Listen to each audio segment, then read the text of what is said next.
I'll never forget the night it all began, the night that changed everything. It was a mild October night in 1954, and I, Carolyn Bradshaw, was just another girl in the cast of the Louisiana Hayride, a big deal for a small-town girl like me. But that night, something different happened, something that made my heart skip a beat. We were all gathered backstage getting ready for the show, and I was chatting with my best friend Nita Lynn when I heard a buzz in the air. It wasn't just the usual excitement before a show. It was something new, something electric. I followed the buzz, and there he was, Elvis Presley. He was small, with a half grin that made my knees weak. His eyes were so dark and sleepy, but there was something wild in them. He was nervous, fidgeting a bit, but he was easy to talk to. He laughed a lot, and I thought, wow, I see what the ladies are talking about. He was just my type, really sexy. There's just no other word for it. We talked for a bit, and I felt a connection. It was like nothing I had ever felt before. He asked me to hang out with him and some of the other cast members after the show. I said yes, and we all went to Bossier City for a bite to eat. The next few days, he started taking me to all the usual hangouts. We went to Merle Stansel's Bantam Grill, where he played the pinball machine, and to Harry's Barbecue, where George Jones and Farron Young were regulars. We even went to the movies a few times, and I remember one night when he borrowed the Browns' car to take me to the Strand Theater. Elvis was an ideal date. He was respectful and affectionate. He was the best kisser, but there was one thing that bothered me. He was very restless. One time we were watching a movie I really wanted to see, but he kept getting up and going out. He couldn't sit still. Finally, I gave up and said, "Let's just go, you're not enjoying this." And we left. I knew there was something different about him. He was like a magnet, drawing everyone to him. I saw how the other girls on the show reacted to him. They were jealous, and I could understand why. But I didn't let it bother me. I didn't know then how much more intense it would get. One day, my friend Nita Lynn, who was on tour with Johnny Horton and Paul Howard and his Arkansas Cotton Pickers, called me. I told her about Elvis, and she was shocked. "You will never guess who I'm dating, Elvis," I said. She hadn't heard of him, which surprised me, but she was skeptical. "I'm afraid not, but the name is enough to choke a horse," she joked. I told her he was a cat, meaning he was cool, and explained how different his music was. He moved on stage, and it was unlike anything we had seen before. Soon, Elvis asked me to go steady. I thought we were well matched. We had a lot in common, and we talked a lot, but I didn't know about his other girls. I didn't know about Dixie Locke or Bonnie Brown. I found out later that Elvis was seeing a lot of women, and it broke my heart. Pappy Covington, who was like a father to me, warned me, "I don't want you to get your heart broken, so just understand that Elvis is going to be seeing a lot of women," he said. I forgave him because I still wanted to see him, but I knew I needed to be sure he was dedicated and faithful before I gave him my heart completely. I was from a family of devout Presbyterians, and I had strong moral values. I tried to keep a positive attitude, but it was hard. Elvis's fame was growing fast. He was like a comet streaking across the sky. By March, he was headlining shows, and by May, he was creating riots wherever he went. By June, he hit the national charts, and by July, he was too big for the Little Sun label. He was ready for a national launch in 1956. I saw how his fame was pulling us apart. He was getting so busy that I never knew when I would see him again. I started to feel like any time might be the last time, and it was. One day, he was just gone, whisked away by his rising fame. We didn't even get to say goodbye. I tried to keep singing, but my career didn't take off like I hoped. My manager lost interest in me, and my mother was protective, limiting my personal appearances. Without a competent manager, and with my personal life in shambles, I decided to leave the show and my recording career. I moved to Memphis and worked for Bob Neal for a while. That was the end of my time with Elvis. But the memories of those few months with him stayed with me. He was a great, big, beautiful hunk of forbidden fruit, and I was just a small town girl who got a taste of something incredible. I was just a poor, hungry guy with a guitar when I met Colonel Tom Parker in 1945. The Colonel, who was really just a carny guy from the start, saw something in me and decided to help. He worked around the clock, booking shows and managing my career from Tampa. typing letters with his two-fingered hunt and peck method on stationery that had my photo all over it. By 1948, he was doing so well that he moved to a fancy stone house outside Nashville. He even kept a team of miniature ponies in the backyard, just to show off. The Colonel's work made me one of the biggest stars in Nashville. I had hit records, radio shows, and even 2 Hollywood movies. But the Colonel's rough, brash style didn't always mesh with my polished image. He took a big 25% commission, and I found out he was working with other artists on the side. When I learned he was booking shows for Hank Snow, I had enough and dissolved most of our business dealings in 1953. The Colonel got a good financial settlement, but I was done with him. The Colonel, always looking for the next big thing, founded in 1955 with a young singer named Elvis Presley. He was already a big name in country music, managing stars like Pee Wee King, Roy Acuff, and Minnie Pearl. He even managed June Carter for a while. But he saw something special in Elvis and wanted to make him his attraction. In February 1955, Elvis recorded his 4th son single, Baby, Let's Play House. The song was full of playful innuendo and sexual energy, and it became his first record to chart. A few days later, he performed at Ellis Auditorium in Memphis, where he had dreamed of performing for years. He was at the bottom of the bill, but he was proud to be there. After the show, Elvis met Billy Wardlaw, a girl he had known for a while. They both felt a flood of emotions, but they laughed to cover it up. Elvis wrote on a promotional picture, "To Billy, my little ex." The Colonel had big plans for Elvis. He arranged a meeting with Sam Phillips, the owner of Sun Records, to discuss moving Elvis to a bigger label, RCA Victor. The Colonel was determined to make it happen, and despite Sam's protests, he was in control. Elvis's contract was sold to RCA, and the Colonel was now his manager. Elvis's performances were electrifying. On February 16, 1955, he played in Odessa, Texas, and young Roy Orbison was blown away by his energy and talent. A few days later, Elvis went on a tour with Hank Snow and the Jamboree Attractions, which included the Duke of Paducah and the Carter sisters.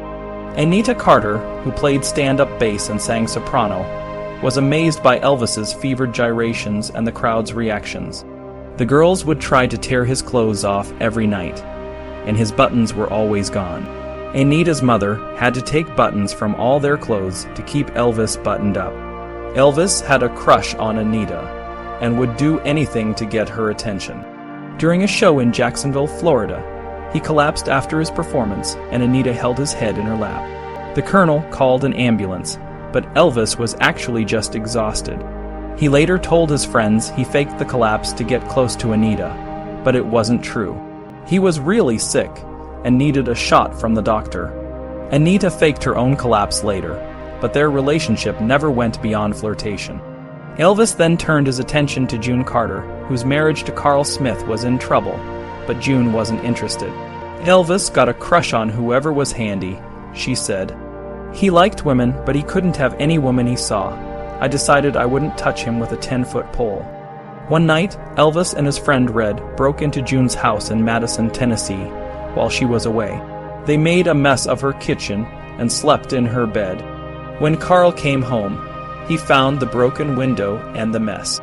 Instead of getting mad, he laughed and showed them around the house. When June and her sisters came home, they had a big Southern dinner and stayed up half the night talking and singing. June and Carl divorced in 1956, and June started touring with Elvis. She introduced Elvis to Johnny Cash's music, and they would listen to Johnny's records on the jukebox. One night, Johnny walked up to June and said, "I'm Johnny Cash. I know you work with Elvis Presley. He's a friend of mine and I would like to meet you." June already knew who he was because she had listened to his music so much. Johnny and June later had a son, John Carter Cash, who says his mother always had a mischievous twinkle in her eye when she talked about Elvis and how Johnny was always jealous of him. Elvis's life was changing fast, and not everyone could keep up. Dixie, his high school girlfriend, was struggling with the changes. She wanted Elvis to stop at the top and return to a simpler life, but he was already too deep into the fame. They kept breaking up and making up, but by the end of the summer, they both knew it was over. Dixie and Gladys, Elvis's mother, cried together, but they remained friends. They were family, and that would never change. It was a wild time, and I was right in the middle of it. I remember the nights when Elvis played, and the crowds were like nothing I'd ever seen. I was just a kid, but I knew something big was happening. After Carl moved out, my mom, June, would sometimes let Elvis stay at the house to rest after a tour. It was a bit of a secret, but I knew. I could see how much she liked him, and I guess a part of me understood. Elvis was charming, and he had a way of making everyone feel special. I was just a kid, but I knew how the world worked. I remember when Elvis and my mom went to the Gulf Hills Dude Ranch. I could tell how much Mom enjoyed his company. She always had a smile when he was around, and even though she was a good person, I could see the way she looked at him. It was like no one else mattered when he was there. Then there were the shows. I remember the night Elvis played in Jacksonville. The crowd was huge, and they were there for one reason: Elvis. I saw him close his set with a joke about seeing the girls backstage. It was enough to set the crowd off. A bunch of kids broke through the police line and chased him into the locker room. It was chaotic. Me, a school teacher who helped with the show, was there. She told me how she found Elvis on top of the showers, almost naked, with fans tearing his clothes apart. The police had to help him get out safely. It was wild, but it was just another night in Elvis's life. I remember another night when Elvis came to our house. He was so polite, and he treated my mom with respect. I could see how much she liked him, and I didn't blame her. He was different from anyone else. He was like a dream come true for a lot of girls, and I could see why. One of the things I remember most was when Elvis talked about his family. He wanted to bring his mom and dad to Florida to see the ocean. It was a big deal to him, and I could see how much he loved them. It made me think about my own family and how much I loved my mom and dad too. There were other shows, like the ones in Daytona Beach and Orlando. The crowds were just as wild, if not more. I remember Marty Robbins talking about how Elvis was mobbed in Daytona. He said that the girls were looking at Elvis like he was something special, and I could see why. He had everything: good looks, talent, and a way of making people feel like he was just one of them. But it wasn't just the shows. There were moments like when Elvis and I talked about his music. He was so passionate about it, and he wanted to make it big. I could see that he was going to do it, and I wanted to be a part of it. I started a fan club for him, and it grew bigger than I ever imagined. I was just a kid, but I felt like I was doing something important. And there were moments like when I saw Elvis for the first time. I was at a record shop, and I saw a poster of him. He was leaning back, pelvis forward, and I couldn't believe how he looked. I took the poster, and when I got home, I couldn't stop talking about him. I told my sister, and we were both in awe. I remember the night I started the fan club. I was sick and staying home, and my mom called me to say there were letters for me on the front porch. When I went to get them, there were hundreds. People from all over wanted to join the fan club. It was crazy, but it was real, and it was all because of Elvis. I was just a kid, but I was part of something big. I saw how much Elvis meant to people, and I knew he was going to be a star, and I was right there watching it all happen. I was just 17, and the day I got home from work, my girlfriend Glenda called me, practically screaming. She had just seen this guy named Elvis Presley at a tiny lodge, and she was going crazy.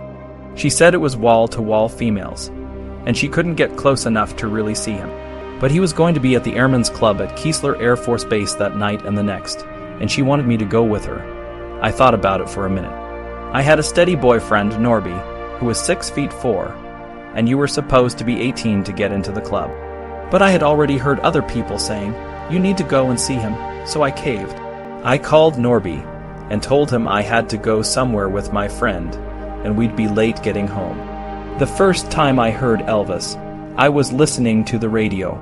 "That's All Right, Mama," and "Good Rockin' Tonight" came on, and I thought he sounded like a nervous old man, an elderly hillbilly. But when Glenda and I got to the club, we saw maybe 35 women in a sea of airmen.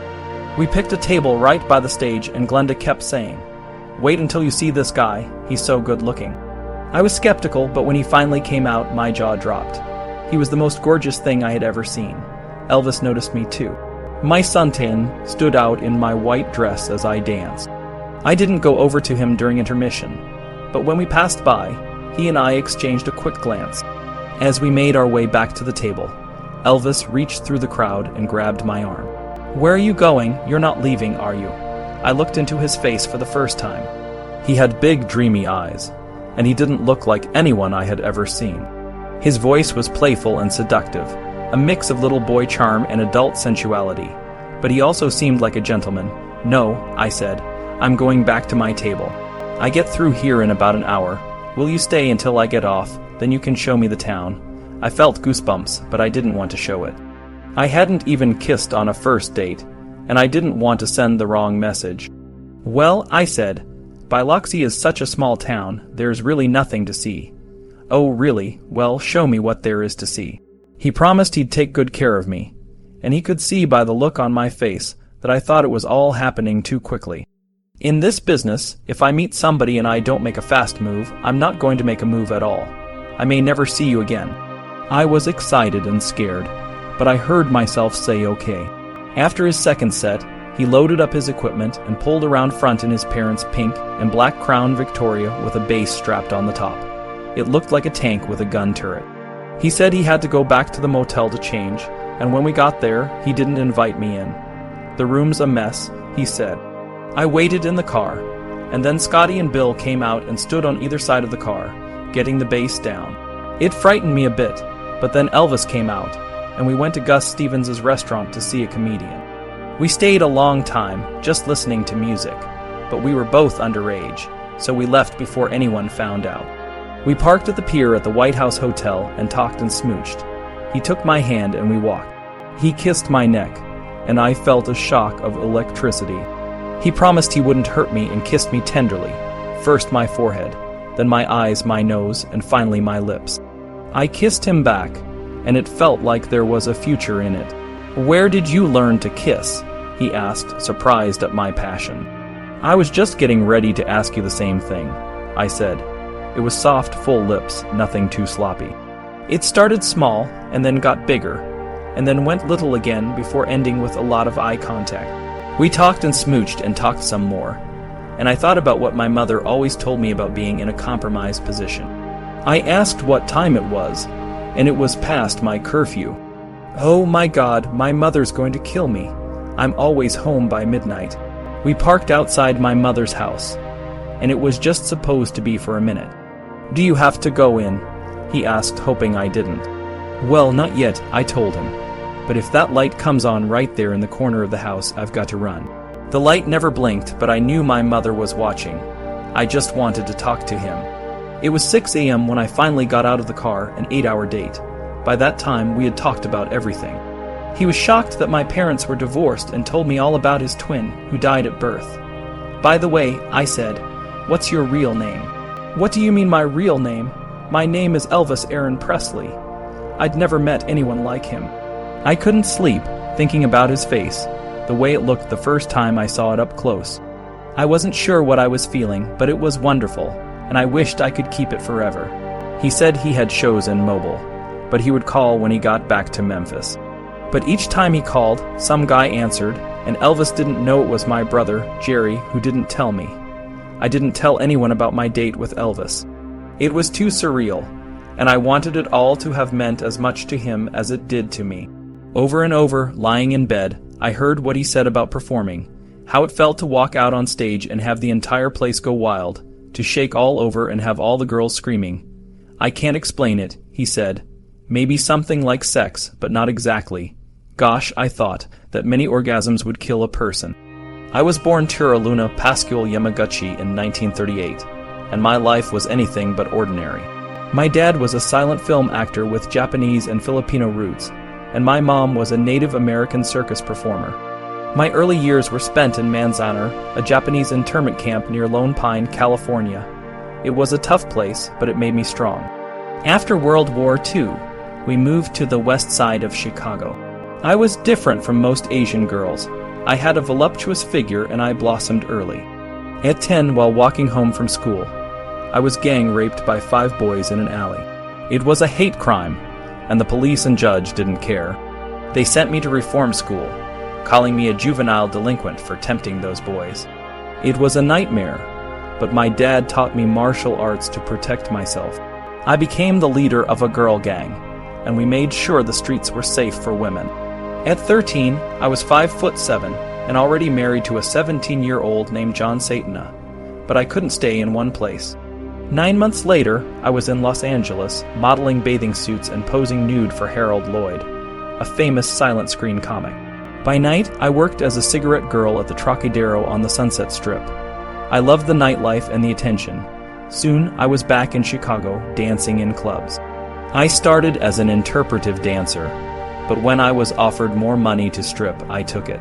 I perfected my exotic dancing, learning from my mom's hula moves. I wore beaded costumes and hand-painted kimonos, and I made the men go wild. I carried a prop Buddha whose hands burst into flames when I touched them. It was all part of the show. Burlesque was my art, and I became one of the best dancers of the century. I even starred in a cult classic movie called Faster Pussycat, Kill Kill, where I played a tough leather-clad character named Varla. It was a role I helped create, and it was scary and honest. One night, Elvis Presley saw me perform at the Biloxi Beach Club. He was too excited after his show and couldn't sleep, so he wandered in. He was fascinated by how I moved and how I interacted with the audience. We talked and walked on the beach. He was a sweet guy with beautiful blue eyes and greased dark hair. We talked about our lives and our dreams. He asked me about Hollywood, and I told him about my experiences. I even shared some of the tough parts of my life. We parted ways, but he invited me to see him perform on the Louisiana Hayride. I told him I played in Shreveport too, and we might meet again. He seemed like a good guy, and I thought his mom sounded lovely. I wanted to meet her. 1955 was a big year for Elvis. The Presleys moved to a new house, and Elvis was on the road a lot. His career was taking off, and he signed a new contract with the Louisiana Hayride. But there were tensions. His manager, Colonel Parker, was pushing him hard, and Elvis's dad, Vernon, was on Parker's side. Elvis was stressed, but he wanted to make his dad happy. Colonel Parker was a tough guy, and he was moving Elvis's career forward quickly. He got Elvis to sign with RCA, leaving Sun Records behind. It was a big deal, and there were a lot of changes. Elvis was getting more attention, and it was sometimes dangerous. He had accidents with his Cadillacs and started riding motorcycles. He was accident-prone, and it worried his friends and family. Elvis and I didn't see each other much after that night in Biloxi, but I always remembered him. He was a sweet, talented guy, and I hoped he would do well. My life continued to be full of adventure and challenges, but I was strong and I kept moving forward. I couldn't forget the night I saw Elvis get a beating. It was probably at the MB Corral in Wichita Falls, back in April 1955. Nearly 40 years later, I still remember it clearly. It was a country place, but it felt more like an old World War II hangar that someone had dragged out into a wet part of the county. Elvis was the headliner that night, dressed like a cowboy country singer, and he was already driving a Cadillac, though it was old and rusted out. I was fascinated by Elvis, not just because he was a rising star, but because he embodied the Southern high schoolhood. On this particular night, he was singing country songs and making eyes at a young woman. She was sitting close to the front with her boyfriend, a big, tough oil field worker. When one of the guys went to the restroom, Elvis made goo-goo eyes at the girl and signaled for her to meet him in the parking lot. He was full of his own sexy charisma and thought he could get away with anything. I followed them out to the parking lot, curious to see what would happen. The roughneck came back to the table, found his girlfriend gone, and started looking for her. He found them in Elvis's Cadillac, and the next thing I knew, he was dragging Elvis out of the car and beating him bloody. Elvis didn't play anymore that night. He got his butt trumped. Even without jealous boyfriends, Elvis was getting so big that anything could happen. The crowds were so wild. It was scary to be seen with him. Marianne, a reporter at Whir, had a close call with the mob one day at the Mid-South Fair. She was walking to the broadcast booth when Elvis pulled up in his shiny car and invited her to join him. They decided to go to the fair together and parked in the back. As they walked, the crowd started to swell. People were shouting, "It's him," and "No, it's not him." A little girl clung to Elvis, asking him for something. Marion told her, okay, he promised, and Elvis introduced her as his wife. The crowd went wild. They moved through the fair, and the crowd kept growing.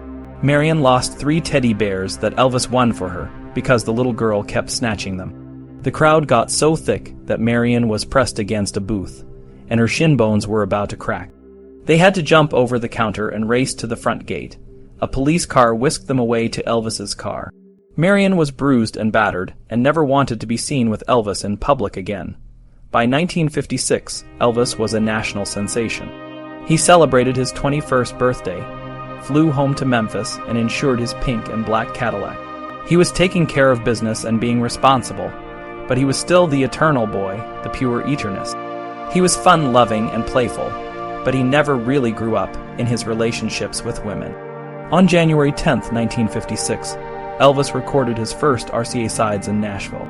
Chet Atkins was behind the console, and they recorded Heartbreak Hotel, which became a huge hit. The song was about a man who killed himself and left a note saying, "I walk a lonely street." By April, the single sold 1 million copies and earned Elvis his first gold record. Elvis was all over TV that year. He made his first appearance on The Stage Show, hosted by Jimmy and Tommy Dorsey. He flew to New York with the Colonel to meet the top brass at RCA. Ann Fulcino, the national publicity director, was there to help him navigate the big city. When she extended her hand, Elvis had a buzzer on his finger. She told him, "That may be big in Nashville, but it will never go in New York. Don't ever do it again." Elvis was smart and took the advice. A few days later, RCA hosted a press reception for Elvis. Reporters asked him about his success, and he said, "It scares me. How does all this happen to me?" By spring, he was even more anxious. In Albuquerque, a British reporter asked about the audience's reaction, and Elvis said, "It makes me want to cry." In Waco, he told a local reporter, "It happened so fast, I could go out like a light." The Colonel booked Elvis on the Milton Berle Show and got him a screen test at Paramount Studios. He was nervous about the test, but the results surprised everyone. Steve Scholes, the head of RCA Country and R&B divisions, was stunned by Elvis's natural quality. Screenwriter Alan Weiss saw the test and said, "The transformation was incredible. It was like an earthquake in progress." Elvis was too busy to keep appearing on the Hayride, so the Colonel gave Horace Logan a cashier's check for $10,000 to buy out his contract.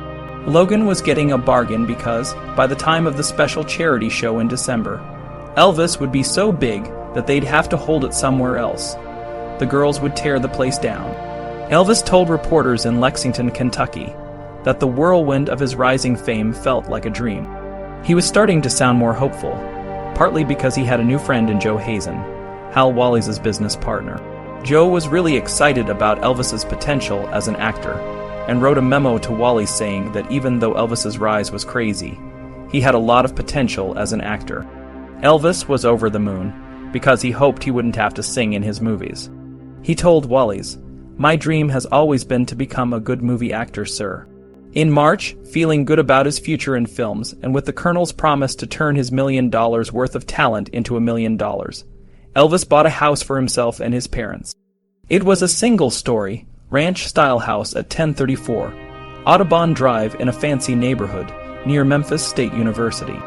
The house had pastel green siding, a slate gray roof, and red brick trim. It was the first house the Presleys had owned since leaving Tupelo, and Elvis was really proud. He loved the double carport because he and his dad were always moving cars around. The house had 3 bedrooms. Elvis used one for his big collection of stuffed animals, which fans had given him. His primary bedroom was decorated by his mom, Gladys, in a very girlish way. She used pink taff, a dust ruffles, and white quilted bedspreads with pink and blue flowers. The walls were pale yellow with blue and orange flecks, and there were ceramic figures on black oval plaques. There was even a dark pink phone that matched some of his pink stuffed animals. It looked like a room a fan would want, but Elvis didn't seem to mind. That spring, Elvis started seeing Barbara Hearn, a friend of Dixie Locke. Barbara was a dark-haired beauty who reminded people of Elizabeth Taylor. She was smart and charming, and she would soon be the first runner-up in the Miss Memphis contest. She had a serious side, too, and was an only child like Elvis. Her parents had divorced when she was young, and she lived with her grandparents until she was 12. She often worried about her mom, who was a bit of a party animal. Barbara had seen Elvis perform once at the Odd Fellows Hall. A friend had called and asked if she wanted to see the new hillbilly singer. Barbara asked his name, and when her friend said Elvis, she had no idea who he was. The next time she saw him, he was dating Dixie, who was her friend from Southside High. They both got jobs at Goldsmith's department store during Christmas, 1954. Dixie worked in the basement, and Barbara was in the bakery.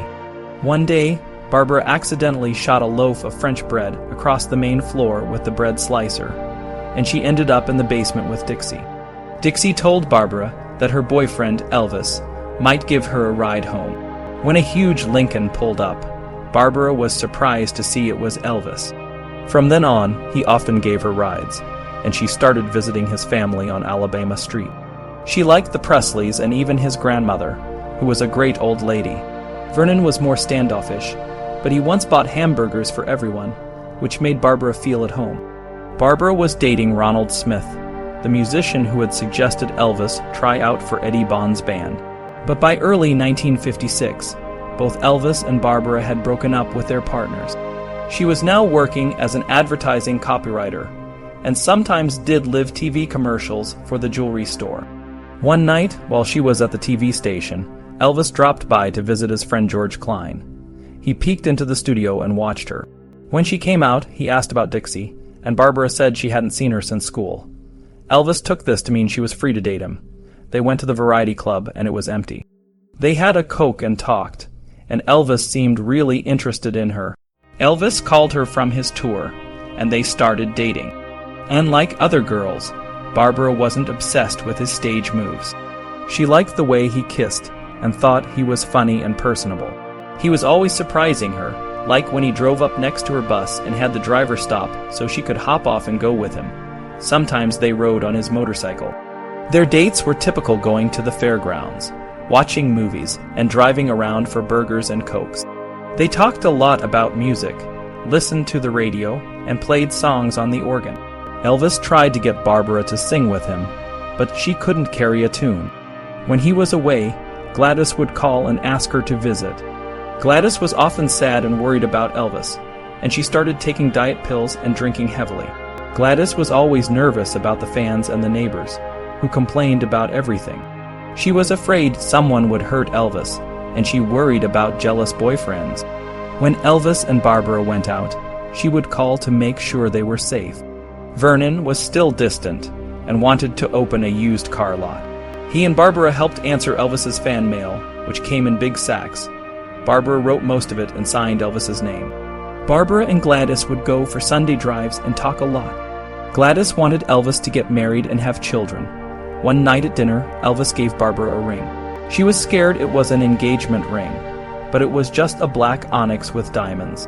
She was happy, but didn't want to get married at 19. Elvis could be jealous, even though he dated other girls. One night, they went to see Dewey Phillips, and a young man started talking to Barbara. Elvis got really angry, took her by the arm, and marched her to the car. She was shocked, but Elvis felt free to do whatever he wanted with other women. Their relationship was innocent, lots of hugging and kissing, but nothing more. Reputation was important in her family. I remember that night in San Antonio, the night I met Elvis. It was April 15th, 1956, and I was a 17-year-old girl with a dream. I had never traveled far from home, but when I got the telegram from Colonel Parker inviting me to the show, I knew I had to go. I put on my best dress, a pale beige sheath, and climbed onto the Greyhound bus, heart pounding. When I arrived at the Municipal Auditorium, I felt like I was stepping into another world. The place was old and a bit grimy, but I was too excited to care. I flashed my telegram to a guard, and he let me through to the backstage area. Tom Diskin, the Colonel's right-hand man, pointed to an unmarked door and told me Elvis was inside. I took a deep breath and walked in. Elvis was sitting in front of a mirror, fixing his ducktail. When he saw me, he turned around, and my knees nearly gave out. He was even more beautiful in person, with his soft voice and mischievous smile. He stood up and walked toward me, and I felt like I was in a dream. He asked if I was the fan club president, and when I said yes, he seemed surprised but pleased. He started to touch me, running his hands over my curves, and I was overwhelmed. My heart was racing, and I didn't know what to think. He asked if all of this was really me, and I didn't know how to answer. The room was spinning, but I could see he was still smiling. Then the reporters came in, and he pulled me into a suggestive embrace, kissing my face as the cameras snapped away. I didn't know about Barbara Hearn waiting for him in Memphis, and I didn't realize one of those photos would end up on the cover of a national magazine. I was just caught up in the moment with the man I admired so much. After the show, he asked me to come to his performance in Fort Worth. I said I would, and he signed some photos for the fans. He introduced me to Scotty, Bill, and DJ, and then I stood by the backstage curtain to watch him perform. During Money, Honey, I started dancing my bop routine, and I could see him watching me.